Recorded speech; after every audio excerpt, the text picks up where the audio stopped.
How to do nested if statements in Excel. The if function is one of the most versatile functions in Excel. It tests if a condition is true and returns a certain value if it is true and another value if it is false. So this is a great function to use when you're comparing data across columns, or if in this case when you want to create nested ifs, they're almost like a little mini program. So in this case, a nested if is when I string multiple if statements together. So since the structure of an if statement is to test a condition, let me just type it here so you can see. I say if. Now you can see there's a logical test and return the value if the test evaluates to true and another value if the test evaluates to false.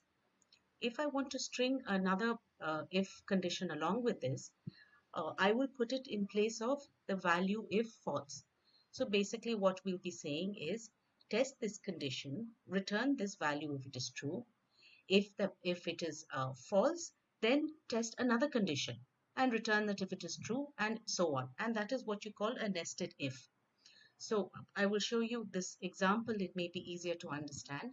Here we have a list of subjects and the test score. We also have another table that talks about the letter grade and what that grade represents, both the lower limit and the upper limit. So I want to create a grade here based on the score and using this table. So of course in this situation there are only a few records, so I can just eyeball it and say, okay, yes, I know that 90 is an A, etc. But when you have a lot of records, you can do this automatically, and by using a nested if statement.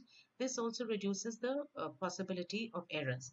So let's get into that. We'll start with the first if statement.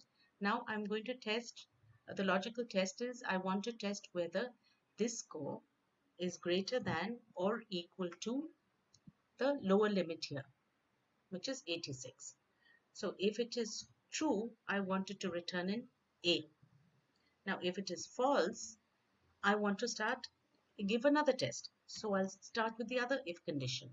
So in this case, again, if B2 is greater than or equal to the next number, which is 71.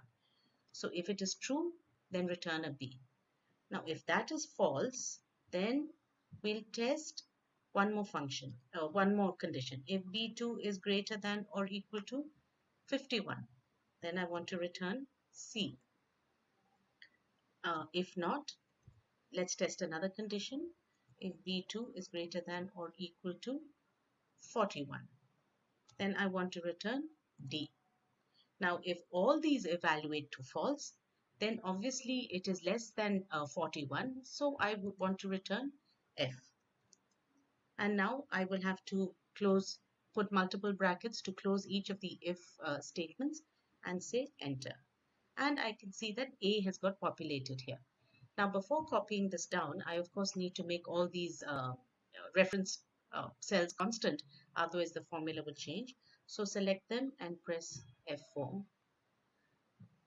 The B2 remains the same because that will have to change, but the references for the lower limit and for the letter grade will have to be made constant so that this works properly. So I've pressed F4 everywhere, pressed enter. Now I can drag this down and we'll see that the grades have been automatically applied. When creating the nested if, it is very important to remember the order in which it's being evaluated. In this case, I started with the lower limit from the level 1.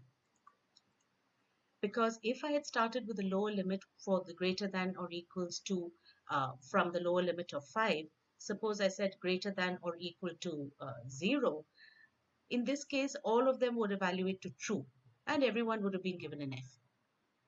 And once the true condition is met, it does not go on to evaluate the false. As soon as the first true condition is met, then Excel will take that value, will return that value. So this is how you can use a nested if. It takes some time to get used to, but it can be a very powerful tool when working with Excel. Please read the appended article for more information.